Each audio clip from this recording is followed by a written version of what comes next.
우리가 6월 달부터 담임 목사님께서 한 가지 주제를 가지고 이제 말씀을 전하신다 하셨는데요. 나를 살리는 성경 읽기예요. 우리를 살리는 것이 무엇이다? 하나님의 말씀이다. 혹시 그렇다면 지난주에 담임 목사님께서 설교하셨던 그 제목과 혹시 본문을 기억하고 계신가요? 네, 기억하고 계신 줄 압니다. 나를 살리는 성경 읽기. 호세아서 6장 3절 말씀을 우리에게 주셨고 하나님을 알자 그 제목을 우리에게 주셨죠. 마땅히 그 말씀을 들은 성도님들이 하루하루 그 삶을 실천하셨을 거예요. 오늘은 그 두 번째 시간으로 우리를 아는 성경 읽기인데 어떤 것을 우리가 성경을 통해 아는가? 바로 나를 알고 적을 아는 것, 이것을 함께 나누어 보려고 합니다. 나를 알고 적을 안다라는 말을 우리가 사자성어로 표현하면 지피지기다라고 우리는 알고 있습니다. 그런데 이 지피지기라는 말이 그냥 단독으로 쓰이는 것보다는 그 뒤에 붙이는 말이 더 유명해요. 지피지기 백전백승 혹은 지피지기 백전불태. 지피지기 백전백승이다라는 것은 우리가 익숙하게 알 수 있는 이유가 한 가지 있어요. 그것을 유명하신 분이 알려주셨기 때문이에요. 바로 이순신 장군이 난중일기에 지피지기 백전백승이라는 것을 기록했고요. 지피지기 백전불태다라는 것은 그 이전 시대의 손자병법에 기록된 말입니다. 나를 알고 적을 알면 100번 싸워서 100번 승리한다. 나를 알고 적을 알면 100번 싸워도 위태롭지 않다. 이것이 그때 당시의 전략이기도 했고 지혜였습니다. 그러면 그 지혜가 과연 세상에서만 통하는 지혜일까요? 그렇지 않죠. 이 지혜는 우리에게도 동일하게 적용됩니다. 왜냐하면 우리가 그리스도인으로 이 땅을 살아갈 때 그 삶을 표현할 때 이렇게 표현해요. 영적 전쟁이다. 전쟁이에요. 전쟁에서 승리하기 위해서 나를 알고 적을 알아야 한다면 우리도 동일하게 신앙생활에서 위태하지 않고 오히려 승리하기 위해서는 우리를 잘 알아야 되고 우리의 적이 누구인지 분명하게 알아야 되는 거죠. 그래서 성경은 우리가 어떠한 존재인지를 알려주고요. 우리가 대적해야 될 적이 누구인지도 분명하게 알려줍니다. 물론 거기서 끝나지 않아요. 나를 알고 적을 알면 어떻게 된다고요? 승리한다. 혹은 위태롭지 않다. 그러니까 성경은 그 모든 것을 다 담아서 우리에게 알려주고 있는 거예요. 그렇다면 그 첫 번째 걸음으로 먼저 우리가 누구인지 함께 나누어 보려고 합니다. 성경은 먼저 우리가 어떻게 만들어졌는지, 지어졌는지를 창세기 1장에서부터 말씀해 주세요. 그것을 요약하면 이렇습니다. 사람은 하나님의 형상대로 지음을 받은 존재다. 하나님의 형상대로 지음을 받아서 어디에 있었습니까? 에덴 동산이에요. 거기서 하나님과 친밀한 교제를 나누면서 어떠한 것 부족함 없는 삶을 살아갔던 게 원래 인간이에요. 그런데 그러한 인간의 모습 속에 한 가지 안타까운 장면이 등장합니다. 그것이 바로 뱀이라고도 하고 마귀라고도 하는 사탄이 찾아오게 된 거예요. 그 아름다웠던 하나님의 형상을 우리가 간직하고 살았으면 너무나도 좋았을 텐데 그 사단, 그 뱀의 유혹에 빠져서 그 삶이 비참하게 되죠. 그 모습을 창세기 3장 1절에서 5절 말씀은 이렇게 이야기하는데요. 우리 함께 창세기 3장 1절에서 5절 말씀을 읽어보겠습니다. 뱀이 여자에게 물어 이르되 하나님이 참으로 너희에게 동산 모든 나무의 열매를 먹지 말라 하시더냐. 여자가 뱀에게 말하되 동산 나무의 열매를 우리가 먹을 수 있으나 동산 중앙에 있는 나무의 열매는 하나님의 말씀에 너희는 먹지도 말고 만지지도 말라 너희가 죽을까 하노라 하셨느니라. 뱀이 여자에게 이르되 너희가 결코 죽지 아니하리라. 너희가 그것을 먹는 날에는 너희 눈이 밝아져 하나님과 같이 되어 선악을 알 줄 하나님이 아심이니라. 아멘. 하나님께서 아담과 하와에게 명령하신 것은 무엇이었어요? 그 나무 열매를 먹지 말라. 그럼 어떻게 돼요? 정녕 내가 죽을 것이다 라고 말씀을 해주셨단 말이죠. 그런데 아담과 하와에게 찾아온 사탄이 참 교활해요. 하나님의 말씀 거짓된 거야, 하나님의 말씀 잘못되었어부터 시작하지 않습니다. 그 하나님의 말씀을 의심할 수 있도록 그 말을 교묘하게 바꿔서 이야기를 해요.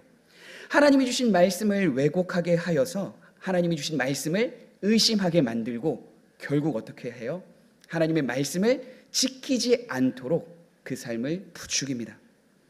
결국 그들은 동산 중앙에 있는 선악을 알게 하는 나무의 열매를 먹게 되죠. 그리고 그에 대한 결과는 너무나도 비참했습니다. 하나님의 형상대로 지음을 받았기에 누구보다도, 어떠한 피조물보다도 친밀한 하나님의 관계를 유지하였던 그 모든 것들이 다 깨어졌어요. 심지어 그 죄가 사람에게 들어옴으로 인하여 죽음이라는 것을 경험하게 됩니다. 단순히 육체가 나이가 들어서 어쩔 수 없이 죽게 된 그런 것뿐만이 아니라 성경에서 말하는 죽음, 하나님과의 영원한 단절이 우리 인간들에게 찾아오게 된 거죠. 이 아담과 하와의 이야기가 추상적이거나 혹은 창세기 1장과 2장과 3장의 단순히 어떠한 인물의 기록입니까? 아니요. 그것은 우리에게 동일하게 적용되는 말씀이에요. 왜 그럴까요? 아담과 하와가 범죄한 것 때문에 그 죄의 대가가 우리에게 동일하게 경험되기 때문이에요. 우리는 나이가 들어서 죽게 되는 것뿐만 아니라 우리가 복음을 듣기 전에는 하나님과 영원한 단절을 경험하였기 때문이에요. 그것이 아담과 하와로부터 들어온 죄로 인해서 모든 사람들이 다 그 삶을 살아갈 수밖에 없게 된 거죠. 사도 바울은 이와 같은 문제를 더 신중하고 깊이 다루는데요, 그것을 정확하고 명확하게 기록한 것이 로마서죠. 우리 함께 로마서 3장 23절 말씀을 읽어보겠습니다. 모든 사람이 죄를 지어 하나님의 영광에 이를 수 없게 되었습니다. 어떠한 아담과 하와만요? 특정한 시대에 어떠한 계층이나 누군가만 죄를 지었다라고 이야기하나요? 아니요. 성경은 모든 사람이 다 죄를 지었다 분명하게 말합니다. 사실 우리가 모든 사람이라고 한다면 이해가 잘 되지 않을 수 있어요. 나는 저 사람보다는, 나는 저분보다는, 그리스도인이 믿지 않는 사람들보다는 더 선을 행하고 더 많은 사랑을 베푸는 것으로 보여지기 때문이죠. 그런데 성경은 분명하게 이야기합니다. 그것은 우리들의 생각이고 모든 사람은 다 어떻게 해요? 죄를 지었다, 다 죄인이다 이야기를 하는 거예요. 성경이 이렇게까지 이야기하는 것은 다른 이유가 아닙니다. 성경에서 죄를 말할 때 헬라어로 하마르티아라고 이야기를 합니다. 그 하마르티아라는 뜻에 관역을 빗나가다라는 뜻을 담고 있어요. 성도님들은 우리의 사람의 제일 되는 목적을 알고 계시나요? 제가 목사고시를 준비하면서 헌법 안에 있는 교리를 열심히 공부했거든요. 그 공부하는 내용 중에 사람의 제일 되는 목적에 대해서 알려줘요. 사람의 제일 되는 목적은 하나님을 영화롭게 하고 영원히 그분으로 즐거워하는 것, 그것이 사람의 목적입니다. 그러한 목적을 갖고 창조되었는데 죄가 들어오니까 어떻게 돼요? 하나님과의 친밀함이 깨어져요. 하나님을 향하여 더 나아가고 싶은 마음조차 하나하나 무뎌지게 됩니다. 관역을 향해서 하나님을 향하여 달려가고자 하는 그게 깨지니까, 방향이 바뀌니까, 목적이 바뀌니까 어떻게 돼요? 아무리 우리가 달려나간다 한들 그 방향대로, 목적대로 살아갈 수 있겠습니까? 절대 그럴 수 없다라는 거예요. 그래서 죄가 우리 가운데 들어오게 되어 하나님의 영광에 이를 수 없게 된 것이 바로 그때부터였던 거죠. 오늘 본문 말씀에도 그러한 죄의 영향 때문에 그 목적대로 살아가지 못하는 사람들의 이야기가 등장합니다. 우리 야고보서 4장 1절 말씀을 함께 읽어보겠습니다. 여러분 가운데 싸움과 다툼이 일어나는 원인이 무엇인지 아십니까? 그것은 바로 여러분 속에 분쟁을 일으키는 이기적인 욕망에서 비롯된 것입니다. 아멘. 우리 안에 분쟁과 다툼이 일어난대요. 그런데 그것이 무엇 때문이라고 이야기합니까? 우리 안에 있는 이기적인 욕망, 우리 안에 있는 죄된 본성 때문에 사람들과 화평하고 평안하면 너무나도 좋은데 그 삶을 살아갈 수 없게 된 거예요. 하나님을 사랑하지 못하는데 어떻게 하나님에 대한 그 사랑 없이 이웃을 온전히 사랑할 수 있겠어요? 그 관계가 무너지니까 모든 것들이 다 하나하나씩 무너질 수밖에 없었던 거죠. 그렇다면 그 죄가 어떻게 아담과 하와뿐만이 아니라 우리들 가운데 다 스며들고 흘러갔을까요? 사도 바울은 로마서 5장에 이렇게 설명하고 있습니다. 우리 함께 로마서 5장 12절 말씀을 읽겠습니다.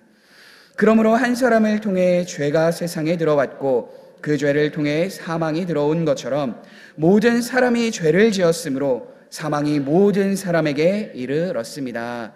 아멘. 여기서의 한 사람은 당연히 창세기 기록되어져 있는 아담입니다. 아담을 통해서 죄가 흘러 들어와서 그것에 대한 영향으로 모든 사람이 다 죄를 지었다라고 이야기하고 있어요. 제가 큰숲교회에서 사역을 하면서 자취를 하고 있는데요. 약 4년이라는 시간 동안 자취를 했어요. 횟수가 지남에 따라 제가 일주일 동안 한 번, 두 번 했던 것이 어느덧 돌이켜보니까 매주 한 5번 정도는 이것을 반복해서 하고 있더라고요. 혹시 성도님들은 제가 자취하면서 어떤 것을 반복하고 있는지 맞춰보실 수 있으실까요? 여러 가지 많은 것들을 이야기할 수 있겠죠. 기도하는 거, 말씀 너무 은혜스럽지만 저는 일주일에 최소 5번 정도는 요리를 합니다. 자취니까 자, 먹고 살아야 되잖아요. 그래서 요리를 하는데요. 인터넷을 찾아보면 자취생을 위한 요리 이런 게 참 많아요. 레시피를 통해서 그 요리를 하지 않으면 어떻게 돼요? 맛이 없으니까 레시피를 찾아볼 수밖에 없잖아요. 그래서 인터넷에 그 레시피를 찾아보는데 필요한 게 뭐가 그렇게 많은지, 제 자취방에는 전자레인지, 인덕션, 냄비, 그릇 그거밖에 없어요. 근데 처음으로 딱 클릭해서 보았을 때 에어프라이기가 필요하대요. 전자레인지도 있는데 600W가 안 돼요. 1000W, 2000W짜리 전자레인지가 필요하대요. 거기까지는 이해할 수 있어요. 그래, 도구는 간단하게 사용하면 되지. 재료를 이야기해요. 파, 양파, 이거는 있어. 파프리카, 스팸, 참치, 심지어 조미료로 굴소스. 저에게 있어서 그건 남는 재료가 아니에요. 귀한 재료죠. 일주일에 5번 어떻게 스팸도 참치도 그 모든 것들로 맛있게 먹을 수 있겠어요? 일주일에 한 번, 혹은 2주에 한 번, 기념일 때마다 그 재료를 사용해서 먹는단 말이죠. 그런데 제가 왜 레시피를 보면서 그걸 했겠어요? 간을 잘 못 맞추니까 그렇게 레시피를 참고해서 맛있게 먹으려고 한 것 아니겠어요? 그래서 남은 재료를 통해서 이제 간을 보는데 이곳에 있는 베테랑 성도님들은 그냥 한 번에 촥 하면 맛있는 간이 딱 되잖아요. 저는 그게 되지 않아요. 조금씩 조미료를 넣으면서 제 입맛에 맞는 맛을 갖게 됩니다. 마치 이것이 아담에게부터 흘러들어온 죄와 같아요. 소금을 조금씩 첨가하고 간을 맞출 때 처음에는 한 부분만 짜지지만 후에 그것을 여러 시간 동안 가열하고 조리하다 보면 어떻게 됩니까? 그 짠 연분이 모든 음식에 다 골고루 배어서 맛있는 음식이 되는 것처럼 아담으로부터 온 그 죄가 아담에게만 머물러 있었느냐? 그게 아니에요. 함께하고 있는 하와 공동체 그 모든 사람들에게까지 미치게 된 거죠. 우리는 그와 같은 비극을 알고 있습니다. 아담과 하와에게 일어난 비극, 바로 가인과 아벨의 살인사건입니다. 동생이 하나님 앞에 제사를 드린 걸 하나님은 받으셨어요. 그런데 가인이 드린 제사는 받지 않으셨거든요. 보통 그러면 그래, 안 받으실 수 있지, 다시 열심히 준비해서 하면 되는데 얼마나 분이 났는지 그 제사를 드린 누구를 죽여요? 동생인 아벨을 죽입니다. 그게 아담과 하와의 가정에 일어난 비극이었어요. 죄가 들어옴으로 인해서요. 그렇다면 우리 다른 인물을 한번 볼까요? 다윗은 어때요? 우리 성도님들이 생각하는 다윗은 어떻습니까? 위대한 지도자죠. 심지어 성경에선 하나님의 마음에 합한 자가 다윗이다라고까지 이야기를 해요. 얼마나 높게 하나님께서 그를 칭찬하셨던 거예요. 그런데 그 다윗도 온전하지는 못했어요. 바로 자신의 충성스러운 부하 우리아의 아내 밧세바를 간음했기 때문이죠. 거기서 돌이켜서 하나님 앞에 회개하였으면 너무나도 좋았겠지만 그는 한 가지 꾀를 냅니다. 이 사실을 은폐하기 위해서 전쟁터에 밧세바의 남편 우리아를 보내고 거기서 죽게 만들었어요. 성군으로 위대한 지도자로 위대한 왕으로 보였던 다윗도 어떻게 해요? 그 죄에 대한 본성이 마음속에 들끓게 되자 그것의 유혹을 이기지 못하고 죄를 저지르는 모습을 보게 됩니다. 이와 같은 모습은 아담과 하와 그리고 다윗에게만 일어나는 일이 아닙니다. 오늘날 이 시대를 살아가고 있는 우리들 주변에서도 흔히 볼 수 있는 사람들이에요. 악의적으로 사람을 비난하는 글들이 많이 올라오죠.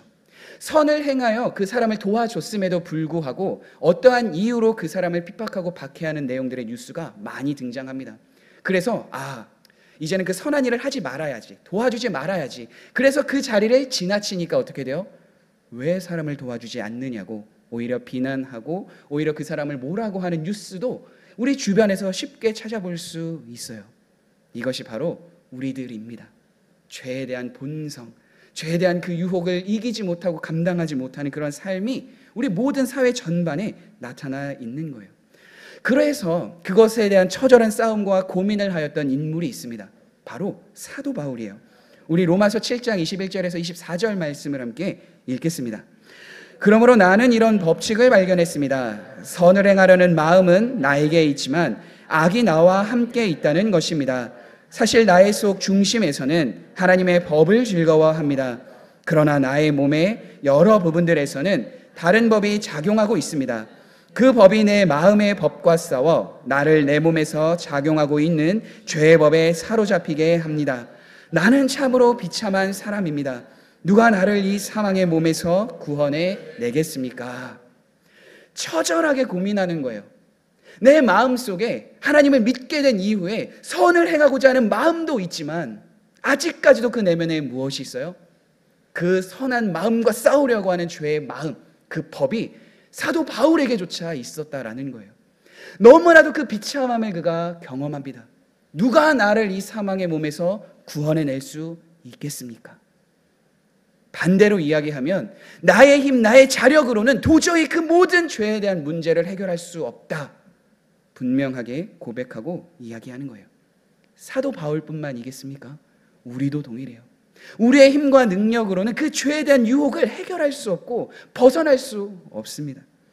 우리의 힘과 능력으로 벗어날 수 있었다면 이 세상에는 하나님의 사랑, 하나님의 은혜, 하나님을 향한 수많은 사람들이 함께 모여서 예배드렸을 거예요. 그런데 그렇지 않죠. 오히려 하나님을 적대하고 하나님을 멀리하려고 하는 사람들이 더 많아지고 있지 않습니까? 그것이 우리 안에 있는 죄된 본성 때문에 그렇습니다. 성도님들 어떠셔요? 이러한 죄에 대해서 성경이 인간이 이런 존재다라고 말할 때마다 성도님들의 마음은 어떠십니까? 나도 그렇지. 나도 그런데. 절망과 낙심이 먼저 우리에게 찾아오지 않습니까? 그런데 성경은 거기서 끝이 아니다 이야기합니다. 낙심과 절망으로 끝이 아니다라고 우리에게 알려주고 있어요.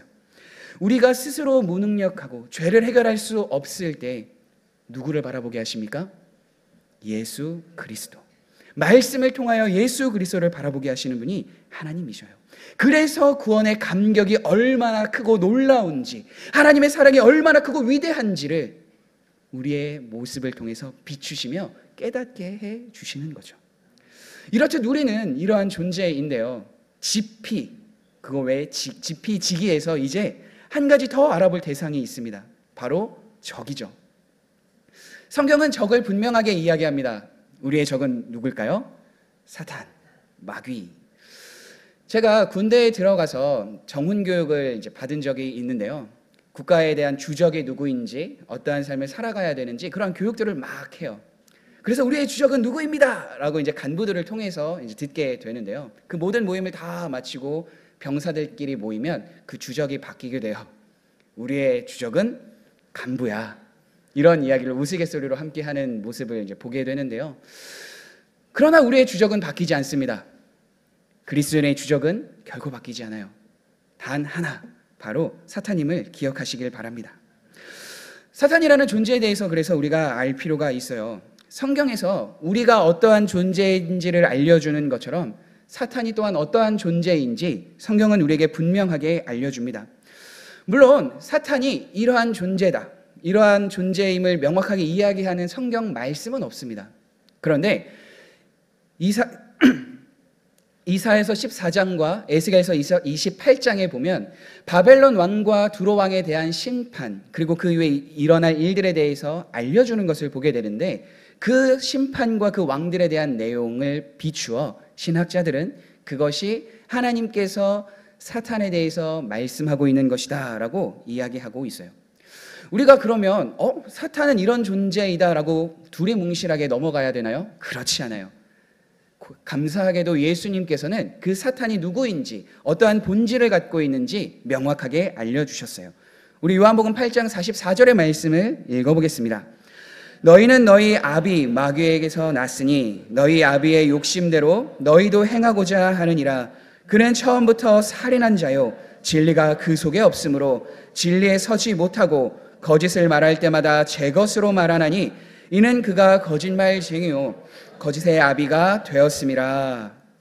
예수님은 사탄을 두 가지로 정의하십니다. 살인하는 자, 거짓의 아비, 거짓말을 하는 자다. 왜 그가 살인자입니까? 너무나도 명쾌하고 쉬워요. 우리가 앞에서 아담과 하와에 대해서 나누었죠. 죄가 들어옴으로 인하여 어떻게 됩니까? 육체의 죽음뿐만 아니라 영원한 죽음을 가져오게 됩니다. 누구로부터 그것이 왔어요? 사탄의 유혹, 그 꾀임으로부터 왔습니다. 그래서 그가 살인자입니다. 그가 왜 또 거짓의 아비입니까? 다른 게 아니죠. 아담과 하와를 어떻게 했어요? 하나님의 말씀이 아니야 라고 이야기하지 않고 교묘하게 속여서 그 말씀을 의심하게 만들고 믿지 못하고 그 명령을 거역하게 했습니다. 속임수로, 거짓으로 그 말씀을 왜곡하여서 말하였기 때문에, 그리고 아담과 하와뿐만 아니라 우리에게도 동일하게 그 일들을 행하고 있기 때문에 예수님께서는 사탄을 이야기할 때 살인자요 거짓의 아비다라고 이야기를 하는 거죠. 우리 주변에도 이러한 사실들을 발견할 수 있는데요. 상대방의 심리를 이용해서 자신의 유익을 얻게 하는 사람들이 있어요. 상대방의 고난과 아픔에 향해서 찾아갑니다. 위로를 해줘요. 그런데 그 위로가 참 위로가 아니에요. 그 사람에게서 어떠한 것을 얻어내기 위해서 그 선을 베푸는 거죠. 흔히 이것을 요즘 말로 가스라이팅이라고 합니다. 자신의 목적과 요구대로 그 사람의 심리를 이용해서 조절하는 것. 마치 사탄이 하는 것과 동일한 모습이죠. 사탄이 하나님의 말씀을 왜곡하여서 하나님을 믿는 사람들을 혼미케 하고 혼란하게 하는 것과 크게 다르지 않은 거예요. 그래서 사도 바울은 사탄을 표현할 때 이렇게까지 이야기를 합니다. 우리 고린도후서 11장 14절과 15절 말씀을 함께 읽겠습니다. 사탄도 자신을 빛의 천사로 가장하기 때문입니다. 그러므로 사탄의 일꾼들이 의의 일꾼으로 가장한다고 해서 크게 놀랄 것은 없습니다. 사탄이 어떻게 보여진다고요? 빛의 천사로. 개역개정에서는 광명의 천사로 가장하여 나타난다라고 이야기를 합니다. 마치 좋은 모습인 양, 마치 선을 베풀고 그것이 진짜 하나님이 주신 것인 양, 사탄이 그렇게 미혹하고 유혹한다라는 거예요. 우리는 이것을 쉽게 볼 수 있어요. 찾아볼 수 있어요. 소위 이단이라고 불리는 사람들입니다. 하나님의 말씀을 이용해서 자신의 유익을 얻기 위해서 그 하나님의 말씀을 사용하는 사람들, 하나님의 영광과 하나님을 위해서 그 말씀이 쓰임받는 것이 아니라 자신의 유익과 만족을 위해서 그 말씀을 사용하는 사람들, 우리는 지금 이 시대에 너무나도 많이 발견하고 보고 있죠. 그렇다면 우리는 어떻습니까? 세상에서뿐만이 아니라 우리의 삶은 어떻습니까? 우리는 그 하나님의 말씀을 묵상하면서 나의 뜻이 아니라 하나님의 뜻을 발견하기 위해서 기도하고 간구하고 계십니까? 지난주에 목사님께서 말씀하여 주신 것처럼 친밀한 교제, 소통하기 위해서 그 하나님을 알기 위해 부지런히 말씀을 읽고 계십니까? 그 삶이 우리에게 필요합니다. 그 삶을 실천하며 살아갈 때 광명한 천사로 위장한 사탄의 유혹에 빠지지 않고 분별할 수 있는 지혜로 인해 온전히 하나님의 뜻을 살아갈 수 있기 때문입니다. 그러한 삶을 살아가지 못하는 성도들에게 야고보 사도는 이야기하였어요. 우리 야고보서 4장 3절과 4절 말씀을 함께 읽겠습니다. 그리고 구해도 받지 못하는 것은 구하는 동기가 잘못되었기 때문입니다. 여러분은 오직 자신의 유익만을 위하여 쓰려고 구하고 있습니다. 하나님께 충성되지 못한 여러분이요, 여러분은 세상을 사랑하는 것이 하나님을 미워하는 것이라는 사실을 모르십니까? 만일 세상과 벗하고 싶은 사람이 있다면 그는 스스로 하나님과 원수가 될 것입니다. 이것은 그때 당시 사람들에게만 해당되는 것이 아닙니다. 헛된 것을 구하고 헛된 것을 바라고 그것이 하나님이 들어주시지 않으면 하나님이 없는 분인 것처럼 느껴지는 잘못된 마음과 믿음으로 구하는 사람들에게도 동일하게 적용되는 말이에요. 잘못 구하였기 때문에 하나님께서 주시지 않는다 분명하게 말씀해주고 있습니다. 그렇기 때문에 우리가 어떻게 해야 할까요? 어떻게 우리가 그 삶에 있어서 벗어나고 살아갈 수 있을까요? 바로 사탄을 대적해야겠죠. 하나님의 말씀을 읽으면서 지혜를 구하며 그 자리에 나아가지 않아야겠죠. 사탄이 이러한 일을 행하는 이유는 다른 이유가 아닙니다. 예수님께서 그 사탄이 왜 그런 일을 하는지 그 목적까지 말씀해 주셨어요. 우리 요한복음 10장 10절 말씀을 함께 읽겠습니다. 도둑은 훔치고 죽이고 파괴하기 위한 목적으로 온다. 도둑, 사탄은 우리에게 찾아올 때 분명한 목적이 있어요. 우리를 죽이기 위해서, 우리를 파괴하기 위해서, 우리 안에 있는 하나님을 향한 선한 마음을 빼앗기 위해서 우리에게 찾아온다라는 거예요. 그렇기 때문에 우리가 어떻게 해야 합니까? 우리가 어떠한 삶을 살아가야 됩니까? 성경을 알아야겠죠. 말씀을 읽어야겠죠. 하나님 앞에 구하며 간구하는 시간이 우리에게 있어야겠죠. 그래야만이 우리 안에 우리를 훔치고 우리 안에 있는 것들을 빼앗고 파괴하기 위한 그 사탄의 괴계에서 우리는 멀리하고 일어날 수 있습니다. 사탄은 이러한 존재예요. 우리를 알고 사탄에 대해서 알았다면 마지막 남아있는 게 있죠. 여기에서 끝나면 좀 애매하지 않겠어요? 지피지기면 백전백승, 백전불태. 어떻게 그 삶을 우리가 살아갈 수 있는지 성경은 그것까지 알려주고 있기 때문입니다. 우리가 그 사실을 함께 나눠보기 위해서 로마서 6장 23절 말씀을 함께 읽어보려고 합니다. 우리 함께 말씀 읽겠습니다. 죄의 대가는 죽음이지만 하나님의 선물은 주 예수 그리스도 안에 있는 영생입니다. 아멘. 우리 안에 있는 죄로 때문에 그 죄가 반드시 가져오는 것이 죽음입니다. 다 죽을 수밖에 없어요. 그런데 하나님께서 선물을 주십니다. 그 선물이 누구십니까? 예수 그리스도. 그리고 그분 안에 있는 영생, 그것을 우리에게 주시는 거예요. 한 가지 성도님들에게 질문을 해볼까요? 복음을 듣기 전 우리 성도님들은 어떠한 삶을 사셨어요? 지금처럼 열심을 갖고 열정을 갖고 내가 하나님을 예배해야지, 내가 하나님의 말씀을 들어야지, 기도해야지, 그 간구하는 마음이 있으셨습니까? 복음 듣고 말고요. 복음 듣고는 이미 이렇게 나와서 하나님을 예배하잖아요. 그런 거 말고 복음을 듣기 전 우리는 어떻습니까? 그런 삶이 찾아볼 수가 없어요. 그 삶을 살아가고자 하는 마음도 없으셨을 거예요. 그런데 낙심과 절망하는 그 모든 상황 속에서 우리의 힘과 능력으로 벗어날 수 없는 수많은 문제들 앞에서 복음, 예수 그리스도를 들었을 때 이 자리에 나와서 받은 은혜들, 이 자리에서 힘과 능력을 주신 그분을 만나서 우리가 이 자리에서 하나님을 예배하고 하나님 앞에 나아가시는 것 아니겠어요? 죄로 끝나지 않습니다. 낙심과 절망으로 그래서 끝나지 않아요. 우리가 하나님을 알기 전부터 하나님이 우리를 사랑하셨기에 독생자 예수 그리스도를 보내주셨고 그분을 믿는 사람에게 영생을 허락하여 주셨기 때문이에요. 지난주 목사님께서 전 세계적으로 성도에게 사랑받는 성경 구절이 있다 말씀해 주셨는데요. 그 성경 구절 혹시 기억하시나요? 한국인에게 말고요. 한국은 여호수아 1장 9절인데 전 세계 사람 요한복음 3장 16절 말씀이죠. 하나님이 세상을 이처럼 사랑하사 독생자를 주셨으니 이는 그를 믿는 자마다 멸망하지 않고 영생을 얻게 하려 하심이라. 아멘. 예수 그리스도를 믿는 자마다, 그분을 믿는 자마다 어떻게 돼요? 영생을 얻게 해 주시겠다. 영생을 허락해 주시겠다. 그러니까 죄인으로 끝나는 것이 아니라, 죽음으로 끝나는 것이 아니라 무엇이 예비되어져 있는 거예요? 하나님의 자녀에게는 영생이 예비되어져 있는 거예요. 그래서 그 일 때문에 예수님이 이 땅에 오신 겁니다. 히브리서 기자는 이것을 보다 분명하게 이야기하는데요. 우리 히브리서 2장 14절과 15절 말씀을 함께 읽겠습니다. 예수님께서는 죽음의 권세를 가진 마귀를 멸망시키기 위하여 죽으셨고 또한 죽음에 대한 두려움에 사로잡혀 사는 사람들을 자유롭게 하기 위해 사람과 같은 모습으로 죽으셨습니다. 예수님께서 우리를 대신하여 십자가에 달리실 때 고난받고 죽으신 이유가 무엇입니까? 마귀를 멸망시키기 위해서. 죄로 인하여 두렵고 떨림으로 살아가고 있는 그들에게 그게 끝이 아니야. 새로운 길이 있어. 영생의 길이 있어. 그들을 자유롭게 하기 위해서 십자가에 달려 죽으셨다라는 거예요. 이것을 히브리서 기자만 이야기합니까? 아니요. 신약 성경 곳곳에 이와 같은 진리를 말씀해 주고 있습니다.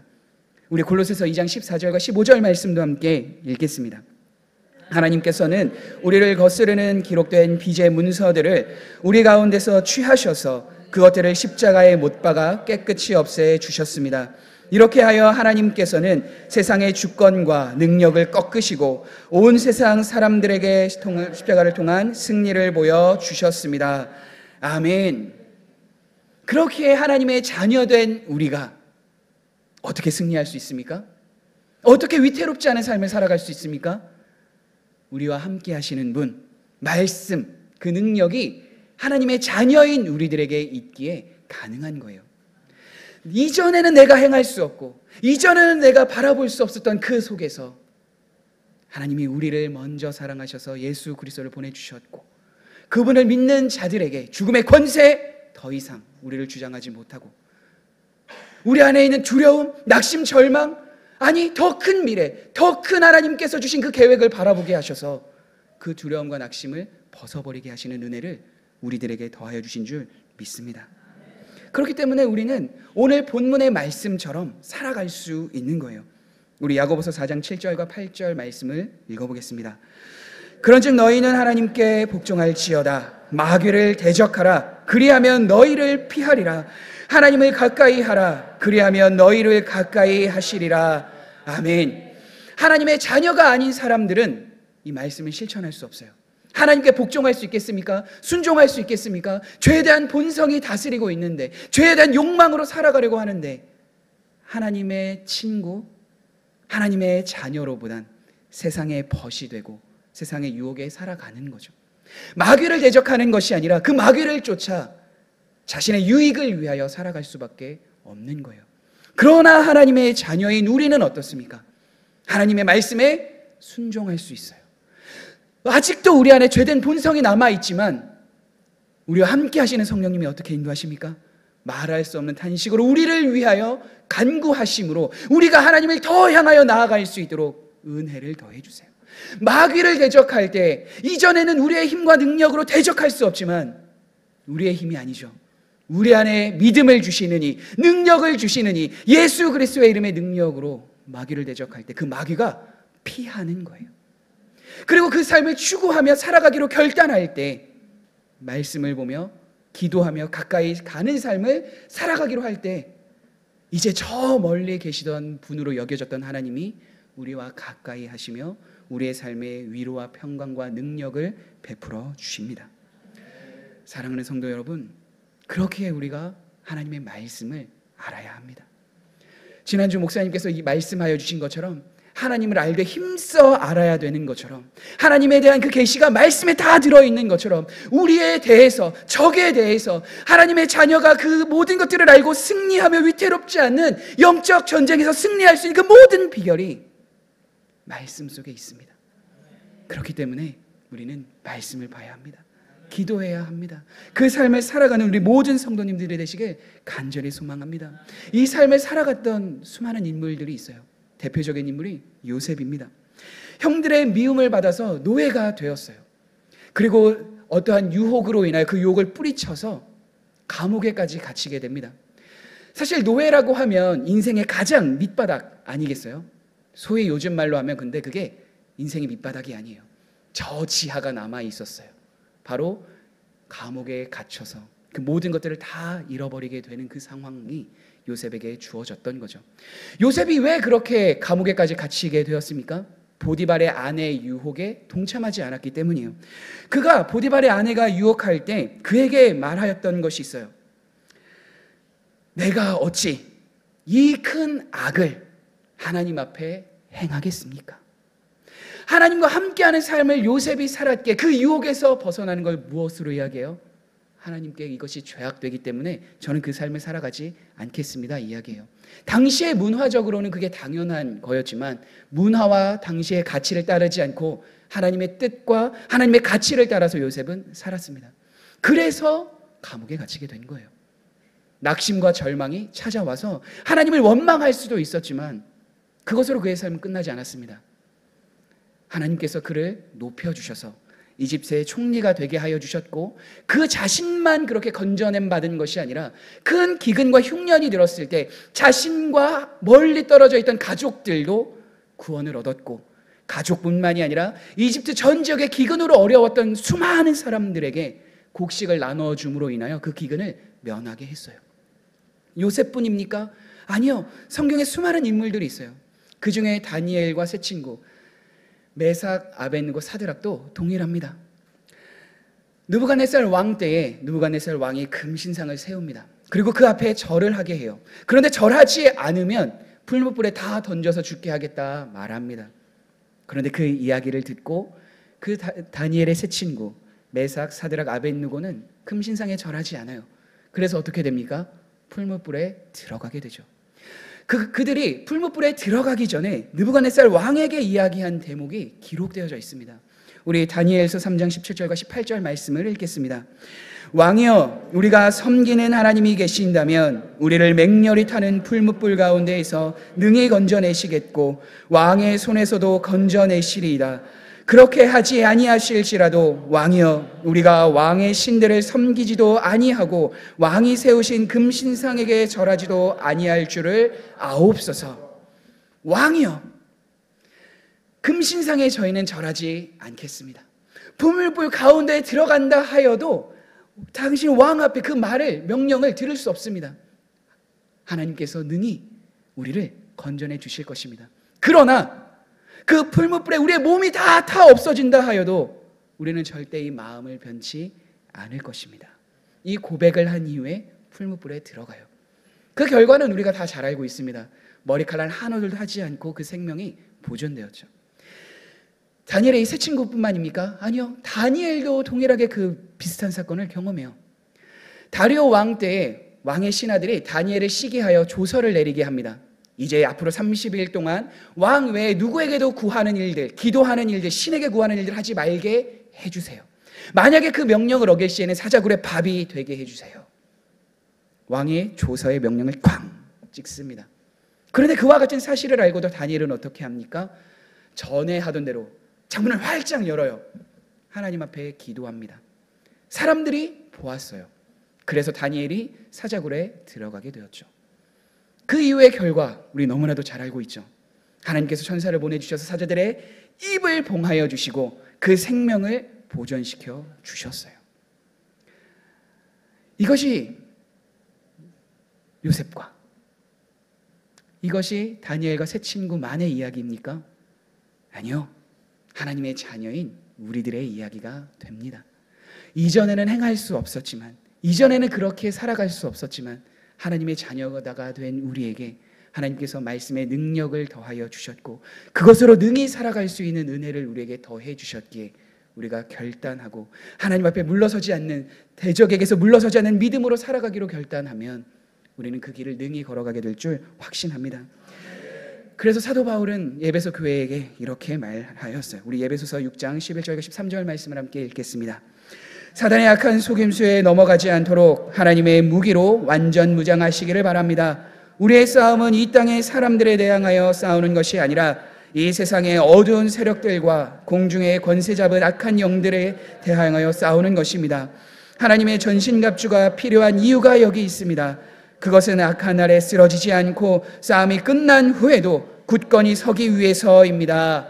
아멘.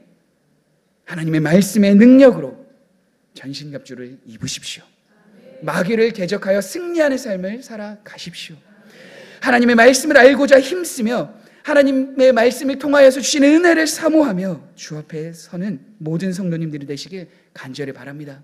그 신앙이 한 켠 한 켠 다 쌓이며 그것이 우리의 삶으로 직접적으로 경험될 때 우리는 능히 마귀를 대적하여 승리하게 되고 영적 전쟁에서 승리하신 그 주님의 영광, 그 은혜를 우리도 동일하게 누리게 될 줄 확신합니다. 이 시간 우리 함께 찬양하고 기도하는 시간 갖도록 하겠습니다. 우리 함께 말씀 앞에서 함께 찬양 드리겠습니다.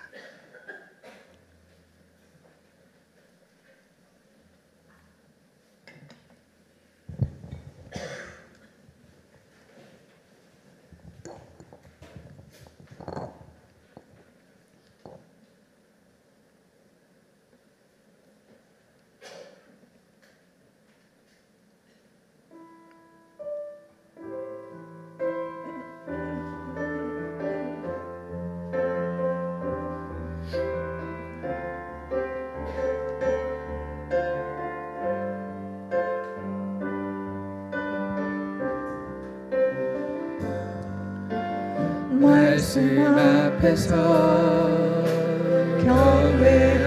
경외함으로 주께 홀로 섭니다. 생명의 말씀 믿고 순종해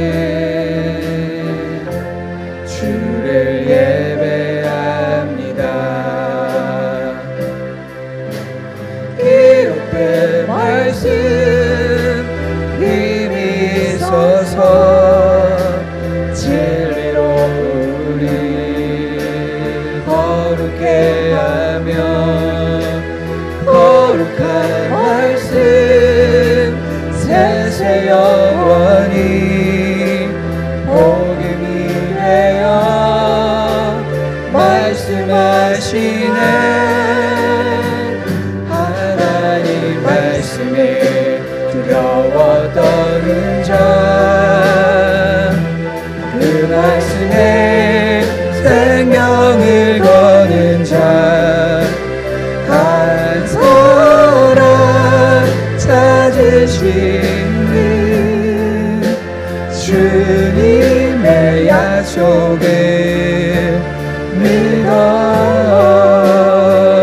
하나님 말씀에 운명을 거는 자, 순종하며 주 따라가는 자, 영원한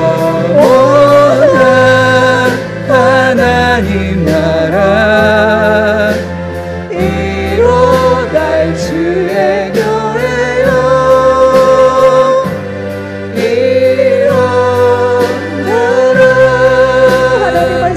하나님 말씀에 두려워 떠는 자, 그 말씀에 생명을 거는 자, 한 사람 찾으시는 주님의 약속을 믿어. 하나님 말씀에 운명을 거는 자, 순종하며 주 따라가는 자, 영원한 하나님 나라 이뤄갈 주의 교회여.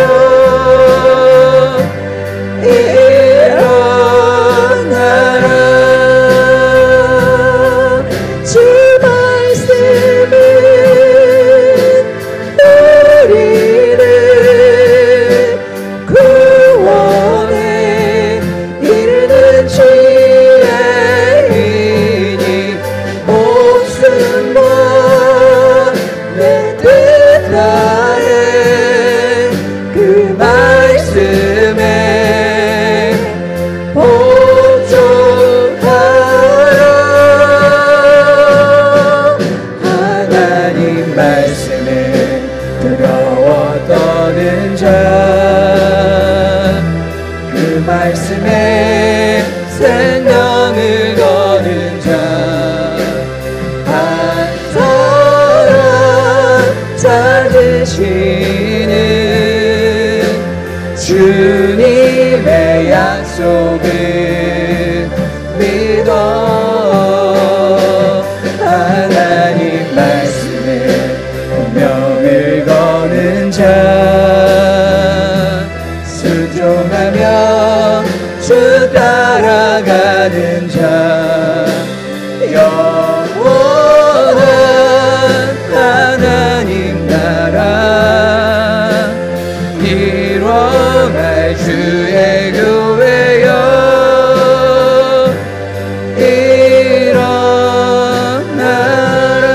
일어나라. 이 시간 우리 함께 기도하실 때 먼저 우리 자신을 위해서 기도하겠습니다. 하나님, 우리 자신이 더 하나님의 말씀 앞에 서는 복된 삶을 살아가기를 원합니다. 악한 계계에 빠지지 않을 수 있도록 우리의 마음과 생각을 지켜주시고 온전히 주의 말씀의 능력을 힘입어 살아갈 수 있는 우리 모두가 될 수 있도록 인도하여 달라고 이 시간 우리 자신을 위해서 주여 한번 외치고 함께 기도하시겠습니다. 주여, 좋으신 하나님, 은혜의 하나님, 우리가 늘 주님 앞에 설 수 없는 연약한 존재임을 함께 나눕니다. 그러나 거기서 끝나지 않았습니다. 우리를 긍휼히 여기신 하나님, 독생자 예수 그리스도를 보내주시어 절망과 낙심 속에서 주를 바라보게 하시고 말씀의 능력으로 새롭게 하시고 그곳에서 벗어나 하나님의 자녀로서 살아갈 수 있는 그 길을 우리에게 열어주셨습니다. 그 주의 말씀의 능력을 우리가 힘입어 더 한 걸음 한 걸음 나아가는 우리 모두가 될 수 있도록 하나님 함께하여 주옵소서. 하나님의 말씀에 복종하고 마귀를 대적하며 하나님 앞에 가까이 나아가는 그 참된 복을 누리는 우리 모두가 되기를 소망하오니 하나님, 우리의 마음과 생각을 붙들어 주시고 우리 하나님의 말씀을 더 깊이 묵상하고 뜻을 구하며 간구하는 우리 모두가 되게 하여 주옵소서. 생명의 그 말씀, 하나님 앞에 나아가는 그 모든 시간을 통하여 복종하고 순종하며 나아가는 우리 모든 성도님들 될 수 있도록 하나님 역사하여 주옵소서. 길을 열어 주옵소서. 더 가까이 나아갈 수 있는 물러서지 않고 믿음으로 걸어 나아가는 우리 모두가 되게 하여 주옵소서. 주님 지켜주시옵소서. 보호하여 주옵소서. 살아낼 수 있는 힘과 용기를 우리에게 더하여 주옵소서. 이 시간 우리 한 가지 더 함께 기도하실 때 우리 환우분들을 위해서 함께 기도하겠습니다. 우리 환우분들을 위해서 기도하실 때 특별히 우리 담임 목사님의 회복을 위해서도 함께 기도해 주십시오. 말씀의 능력이 우리 모든 환우분들에게 경험되고 이루어지는 오늘 함께 합심하여 기도하는 이 기도의 현장이 되게 하여 주옵소서. 우리 환우분들과 우리 목사님을 위하여 주 한번 외치고 기도하시겠습니다. 주여, 그렇습니다. 하나님, 예수님께서 이 땅에 오셔서 그 고난과 질고를 당하셨던 이유가 자신의 살이 찢기고 피를 흘리신 이유가 우리를 죽음의 권세에서 벗어나게 하신 것뿐만 아니라 우리의 연약함을 아시고 우리의 연약함을 보시고 그것을 치료하시기 위하여 회복시키기 위하여 그 고난을 당하셨음을 말씀하셨습니다. 그 말씀의 능력이 우리 모든 환우분들과 우리 목사님에게 경험되는 이 현장이 되게 하여 주옵소서. 우리에게 백부장의 믿음을 주시옵소서. 종을 위하여 간구하였던 그 믿음, 환우분들을 위하여 목사님을 위하여 믿음으로 구하며 나아가는 그 기도, 그 믿음을 우리에게 더하여 주셔서 함께하고 있는 성도님들이 육체로 고통받지 않고 마음으로 어려워하지 않고 주님을 온전히 믿고 따르는 길에 설 수 있도록 온전케 하여 주옵소서. 목사님에게도 동일한 은혜를 부어주셔서 온전한 회복, 온전한 치유를 명하여 주셔서 이전보다 더 주님을 믿고 더 주님이 맡겨주신 사역을 감당하기에 부족함 없는 육체와 마음과 심령이 되게 하여 주옵소서. 주님 이루어 주옵소서. 응답하여 주옵소서. 하나님 말씀에 두려워 떠는 자, 그 말씀에 생명을 거는 자, 항상 찾으시는 주님의 약속을 믿어. 하나님 말씀에 운명을 거는 자, 순종하며 주 따라가는 자, 영원한 하나님 나라 이뤄갈 주의 교회여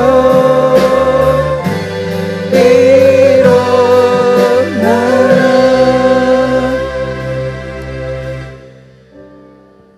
우리에게 말씀을 주신 하나님 감사합니다. 말씀의 능력으로 살아갈 수 있는 결단의 마음 또한 우리에게 허락하심에 감사합니다. 온전히 하나님의 말씀에 복종하고 순종하는 삶을 살아갈 수 있도록 날마다 우리의 심령을 깨워주시고 말씀을 묵상하며 하나님 앞에 간구하며 나아가는 우리 모든 성도님들 될 수 있도록 은혜를 더하여 주옵소서. 우리를 알고 대적을 알 때에 우리가 위태롭지 않고 온전히 주님의 길을 걸어가는 것을 삶으로 누리고 경험하고 우리 자신으로 끝나는 것이 아니라 함께하고 있는 가족과 친척과 만나는 지인들도 그 모든 것을 누릴 수 있도록 우리를 보호하여 주시고 우리를 사용하여 주옵소서. 예수님의 이름으로 기도드립니다. 아멘.